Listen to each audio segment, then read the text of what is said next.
gagawa tayo ng Fuji cake. Chocolate Fuji cake. Masarap at konti lang ang sangkap nito. Tsak, magustuhan ng pamilya ninyo.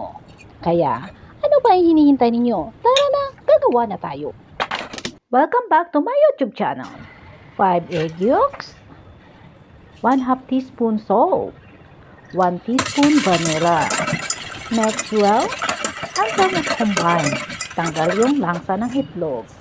At saka 2 tablespoon white sugar. Nagbawas lang ako dito sa sugar natin pangmera para matansya natin yung tamis.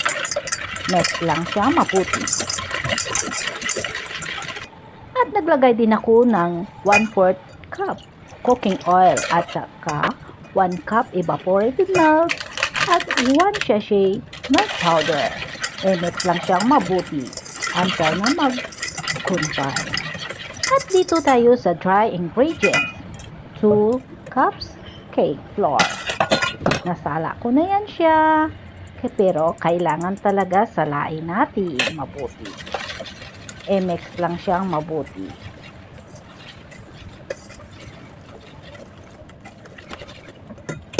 At saka another portion. Yan, ang remaining balance ng flour natin. Isip lang siya. At saka i-mix natin at naglagay din ako ng 3/4 cup chocolate powder. Yan, kailangan salain talaga siya kasi ang mga buo-buo para madali siyang malusaw. Kahit anong chocolate powder ay pwede. At naglagay ako ng gatas. Ang remaining balance sa 1 cup ng evaporated milk. Unang isang kutsarang na coffee. At naglagay lang ako ng water, hot water. Kunti lang, 2 kutsara lang. At nagdagdag ako ng 1/2 cup na water. Lang. Pero kailangan dahan-dahan sa paglagay. Huwag ibuhos lahat. I-mix lang siyang mabuti until na wala na siyang buo-buo. Yan, okay na yan. Wala na siyang buo-buo. At maglagay din ako ng 3 teaspoon baking powder. Kailangan salain yan. Yan ang pagkalas ang paglagay ko. Yan, para hindi siya ma-overmix. Ganyan ako maglagay. At idagdag na natin yung coffee natin na tinunaw. Yan, dahan-dahan lang. At saka i-mix lang siyang mabuti. Pero iwasan yung pagka-overmix. At dito na tayo sa merang natin. May 5 egg whites. At saka naglagay lang ako ng 1/2 teaspoon cream of tartar. Kung wala kayong cream of tartar, pwede yung suka, pwede yung calamansi, lemon. Yan. At naglagay din ako ng 1/2 cup white sugar. Gradually lang ang paglagay. Gradually lang ang paglagay ko niyan. Yan. Diyan ako nagkuha kanina ng 2 tablespoon na white sugar. Kaya para makansya natin yung tamis ng cake natin.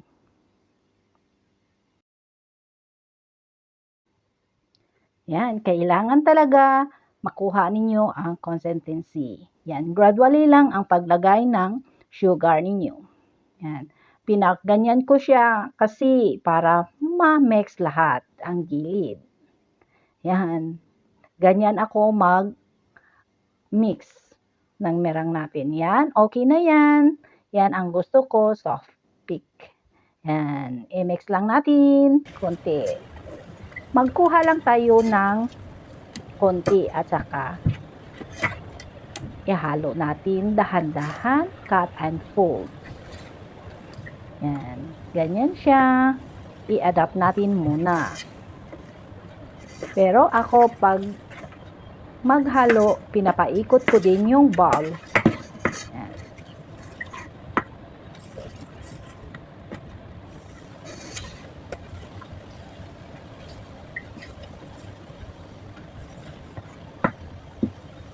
Yan. Kailangan mahalo talaga siya. Yan, 2 beses lang ako naglagay kasi konti lang. Pero pag marami, 3 ninyo ipaglagay. Yan. Para hindi siya ma-overmix. Ganyan ako maglagay. Yan, cut and fold lang at saka kailangan yung gilid at saka ilalim ma-mix lahat. Kailangan pag wala na makitang puti-puti at saka pantay na yung kulay, tigilan na siya para iwas ang overmix. Kita ninyo guys, pinapaikot-ikot ko yung bowl din. Ganyan akong mag-mix. Yan. Para maganda yung cake natin. At naglagay na tayo sa baking pan natin. Hindi ako naglagay ng parchment paper sa ilalim kasi matatanggal lang yan. Iwas tipid din. Yan. Matanggal lang yan siya. Ganyan ako. Yan. Itaktak lang 3 beses. Okay na yan. At may sobra pa ako. Ilagay ko sa maliit din. Ready to bake. I-bake na siya natin.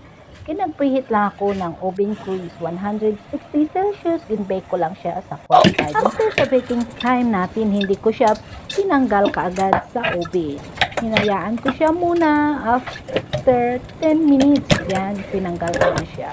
At saka paglabas sa oven, pinatakob ko siya. Ganyan.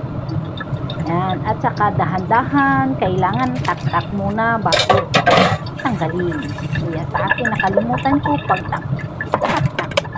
Yan. Pero yan, ang isa nataktak ko siya, medyo maganda. Hindi siya dumikit. Kasi medyo mainit-init pa konti. Napakaganda. Yan. Napakaganda yung pag-bake ko. Yan. Kahit medyo crack siya, okay lang kasi pinapabaliktad naman talaga yan. Yan, nilagyan ko lang siya ng ganache. Yan, tikman natin. Napaka soft talaga. Masarap. Yan, masarap ang pag-bake ko. Hindi siya masyadong matamis. Tamang-tama yung lasa. Yan, napaka-fuji talaga. Yan, i-try ninyo yan guys. Napakasarap at saka simple lang ang sangkap nito. Kaya subukan ninyo yan guys. Yan, napakasarap. Tsak magustuhan ng mga anak ninyo, ng pamilya ninyo sa simpleng merienda. Yan.